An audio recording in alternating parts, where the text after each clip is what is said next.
Assalamualaikum, selamat siang, selamat menikmati es teh di siang hari ini. Teman-teman, seandainya Anda di kantor sendirian, Anda marketing bank, datang seorang calon debitur, lalu dia membawa sertifikat tanah, lalu dia perlihatkan kepada Anda sertifikat asli itu. Lalu dia bilang, "Pak, ini saya punya sertifikat. Ini ada tanahnya, ada bangunannya. Saya beli setahun yang lalu, Pak. Saya beli 500 juta. Itu belum bangunannya. Kira-kira saya dapat plafon berapa ya, Pak?" Satu. Lalu dengan bahasa diplomatis dan sesuai aturan, Anda bilang, itu nanti harus dinilai dulu, Pak, tanahnya.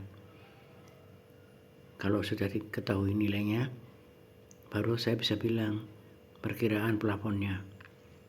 Lalu dia kejar, "Udah, Pak, perkiraan aja." Lalu dengan serta-merta, karena Anda takut, Anda akan menjawab, "Kalau 500 ya kira-kira bisa 400 lah." Itu Anda kena sekak yang pertama. Kedua, "Oh iya, Pak, kalau gitu kira-kira prosesnya berapa lama, Pak?" Terus Anda jawab dengan diplomatis, "Pak, itu yang penting diproses dulu, Pak. Dinilai, nanti dilengkapi datanya, nanti kita analisa, kita evaluasi, kita meetingkan, Pak. Nanti baru ketahuan, Pak, berapa lama waktunya, tergantung antriannya juga, Pak. Udah gini aja, saya pengen ancar-ancarnya aja. Kira-kira berapa lama?" Lalu karena Anda takut, Anda pun terucap menyebutkan, "Ya kira-kira 2 minggu, Pak." Terus kalau jadi cair itu kira-kira bunganya berapa, Pak? Atau marginnya berapa? Anda juga diplomatis, tidak menyampaikan, "Ya nanti, Pak, kalau udah cair kan kita sampaikan." "Tapi berapa, Mas, kira-kira? Biar bisa saya jadikan ancar-ancar." Lalu dengan Anda melihat ketentuan internal, Anda bilang 15%, Pak, anuitas. Ketika Anda menjawab jumlah plafon yang pertama, Anda dibantah oleh calon debitur. "Wah, Pak, kalau saya dapat 400 ya Bapak kalah sama bank sebelah, Pak." Kemudian ketika Anda menjawab waktunya, ancar-ancar waktunya, Anda langsung direspon dengan reaksi, "Wah, berarti Bapak kalah, Pak, dengan bank sebelah, Pak. Bank sebelah bisa 1 minggu, Pak." Kemudian ketika Anda menjawab bunga atau margin, Anda langsung disekakmat sama dia. "Wah, kalau 15% anuitas, itu kalah, Pak, sama bank sebelah, Pak." Jadi, apa yang salah di sini?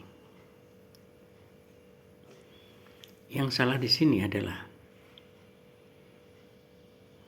karena semakin banyak bank, kita merasa kita harus bisa bersaing. Tapi kita lupa hakikat dari pembiayaan, hakikat dari proses pinjaman. Bahwa ketika seorang calon debitur datang, langsung menanyakan plafon, langsung menanyakan lamanya proses, langsung menanyakan berapa bunganya, itu adalah debitur yang sudah window shopping, debitur yang sudah keliling ke bank yang mana-mana saja. Dia sudah mengumpulkan informasi ke bank-bank sebelah, bahkan mungkin ke koperasi. Tapi kalau debitur yang benar-benar usaha, dia tidak akan cerita dulu plafonnya berapa, prosesnya berapa lama, dan bunganya berapa. Saya pastikan pasti dia akan cerita usahanya dulu. Dia datang, kemudian dia berkenalan dengan Anda, dan dia cerita tentang usahanya. Entah itu bengkel, rumah makan, konveksi, dan lain sebagainya. Dia tidak akan bercerita tentang pinjaman dulu. Nah, jadi dia memang konsentrasinya adalah dengan usahanya. Kemudian baru dia bilang, Pak, ini saya akan setelah cerita ya, usahanya 5 tahun, 10 tahun, ini saya mau ekspansi, Pak. Nah, baru saya butuh bank, gitu. Jadi, yang namanya proses cepat, itu tidak ada, Pak. Tidak ada. Kalau itu melompati proses, itu tidak ada. Jadi, yang ada adalah tetap melalui proses-prosesnya. Evaluasinya apa aja? Prosesnya apa aja? Prosesnya adalah kelengkapan data, kemudian BI checking, kemudian analisa keuangan, analisa usaha, baru yang terakhir adalah analisa jaminan. Bahwa yang namanya jaminan itu dalam 5C, itu ada karakter, kapasitas, kapital, kondisi, dan yang terakhir baru kolateral. Jadi ada yang namanya first way out, ada yang namanya second way out. Jadi first way out adalah kita melihat pengembalian yang paling utama. Yang utama apa? Yang utama adalah dari usahanya. Jadi kalau calon debitur belum mengungkapkan usahanya apa, udah berapa lama, omsetnya berapa, jadi bank tidak akan bisa mengetahui kemampuan untuk membayarnya. Jadi ini di sini adalah ability to pay, kemampuan untuk membayar. Nah, karakter itu ada dua, Pak. Adalah mau bayar atau mampu bayar, dan mampu bayar. Jadi orang yang mampu bayar belum tentu mau bayar, gitu. Orang yang mau bayar tapi kalau kemampuannya rendah, dia juga nggak bisa bayar, gitu. Jadi harus dua, mau bayar dan mampu bayar. Nah, mau bayar dan mampu bayar itu akan terekam dalam BI checking. Kalau sekarang SILK, Sistem Informasi Lembaga Keuangan. Nah, itu dijadikan paradigma oleh perbankan atau lembaga keuangan bahwa orang yang pernah macet itu ada kecenderungan akan macet lagi. Itu asumsi yang harus bisa kita terima bersama-sama. Jadi tidak ada ampun bagimu bagi yang macet, gitu. Kapasitas itu dilihat dari apa? Pengalaman, pengetahuan, keahlian, dan skala usahanya. Begini kalau melihat kapasitas. Kalau kapasitas seorang lurah dengan kapasitas seorang camat, itu kan Anda bisa bayangkan bedanya apa? Bedanya kapasitasnya lebih besar Pak Camat daripada Pak Lurah, gitu. Kapasitasnya gubernur dengan presiden lebih tinggi mana? Lebih tinggi presiden. Jadi kalau Anda ketemu dengan pengusaha lokal, itu kapasitasnya pasar lokal. Tapi kalau Anda ketemu dengan nasabah nasional, berarti marketingnya adalah marketing nasional dari Sabang sampai Merauke. Itu kurang lebih kapasitas. Orang dengan omset 1M dibandingkan dengan omset 100 juta per bulan, itu Anda bisa bayangkan, itu namanya kapasitas. Condition adalah kondisi keuangan yang bersangkutan dan kondisi keuangan secara umum. Jadi orang yang mau pinjam duit atau pinjam modal ke bank itu harus punya kondisi keuangan yang bagus. Jadi ini memang kadang-kadang tidak sesuai dengan hati nurani kita. Orang udah kaya kok, kan nggak butuh uang, tetap butuh Pak. Jadi bukan orang miskin yang pinjam duit ke bank, jadi harus kaya, harus punya penghasilan gitu. Misalkan pegawai tetap dengan penghasilan 5 juta pinjam dengan angsuran 2 juta, pastikan dia bisa bayar dibandingkan dengan pegawai yang penghasilannya hanya 2,5 juta sedangkan angsurannya 3 juta, pasti dia nggak bisa bayar. Itu yang disebut dengan kondisi pribadi, keuangan pribadi.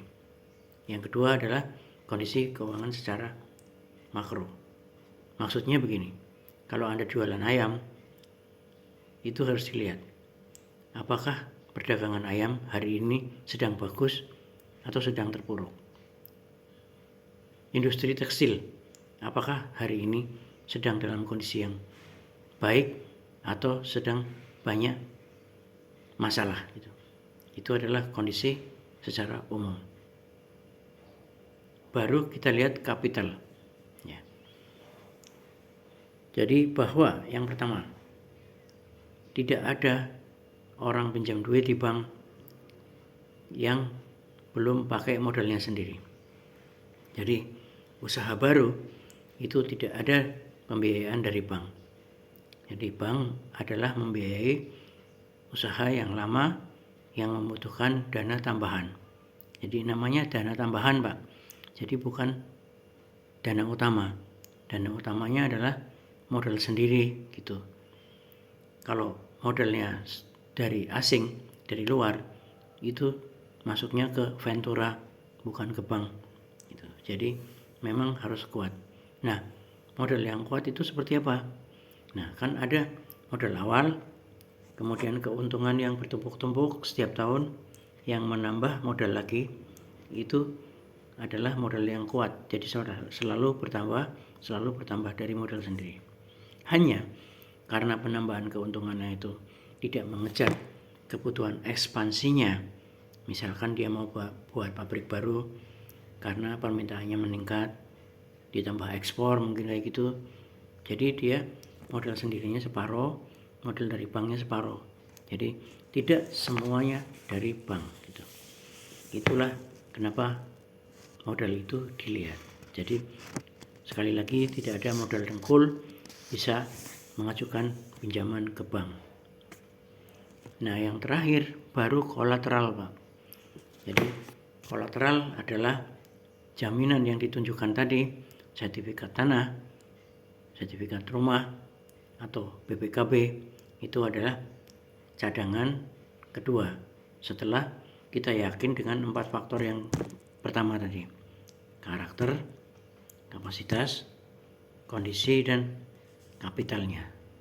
Baru yang terakhir adalah jaminan. Jadi jangan salah pengertian bahwa di bank itu bukan membeli jaminan, bahwa di bank itu tidak mendapatkan penghasilan dari penjualan jaminan, tapi mendapatkan penghasilan dari angsuran dari pendapatannya, dari hasil usahanya. Nah, jadi kalau Anda sebagai bankers itu harus pintar Pak, pintar jadi konsultan kepada calon debitur Anda. Anda juga harus kuat. Maksudnya kuat gimana Pak? Pak Cindy ini loh lucu. Saya lagi diam-diam di rumah, kotak-kotak pintu mau ketemu saya, menawarkan pinjaman. Udah, saya males, Pak Cindy datang lagi. datang lagi dan menawarkan lagi. Akhirnya iseng-iseng saya, ya udah, kalau saya mau pinjam 100 juta, gimana syaratnya? Lalu Pak Cindy minta syarat-syaratnya, saya kasih. Sekian minggu, Pak Cindy proses. Pak Cindy nilai jaminan saya, Pak Cindy nilai usaha saya. Setelah 2 minggu, Pak datang lagi dan bilang, teman saya ditolak. Yang nawarin Pak Cindy, yang nolak sendiri juga Pak Cindy. Tapi gimana lagi Pak, itu sudah saya menawarkan pinjaman untuk masyarakat. Tapi kalau memang secara proses itu tidak layak, ya kita harus tolak Pak. Masa saya mau lari? Jadi begitulah dilema seorang marketing pinjaman di bank. Nah, kalau Anda sebagai UKM, Anda di pengusaha, Anda harus pintar. Dalam arti apa? Jangan nafsu, jangan terburu-buru. Mau butuh modal hari ini, mengajukan hari ini, gitu. Jadi kalau Anda butuh modal untuk tahun depan, ajukan pinjamannya tahun ini. Jadi Anda tidak terburu-buru. Itu namanya antisipasi. Itu namanya Anda tidak mendesak, tidak butuh secara mendesak. Nanti kalau Anda mendesak, khawatirnya seperti tadi, berapa lama prosesnya, berapa banyak plafonnya, berapa bunganya, gitu. Jadi itu kenapa? Karena modal itu adalah dari bank, dijadikan oleh Anda sebagai modal utama. Padahal dana bank adalah modal tambahan. Patokannya paling aman itu adalah setengah modal, setengah utang. 50-50. Kalau Anda terjadi kerugian, banknya juga bisa mengeksekusi jaminannya yang Anda jaminkan. Tapi itu dibicarakan selalu terakhir. Yang pertama adalah bagaimana usaha Anda. Nah, Anda sebagai AO harus pintar, karena Anda mencairkan pinjaman itu adalah dananya dari masyarakat, dananya dari penyimpan, dana masyarakat yang dipercayakan kepada Anda yang menyimpan. Jadi kalau Anda berikan ada pinjaman dan memprosesnya itu ngawur semua dan macet semua, maka kasihanlah para penabung yang duitnya dititipkan kepada Anda. Demikianlah, mudah-mudahan bermanfaat. Assalamualaikum warahmatullahi wabarakatuh.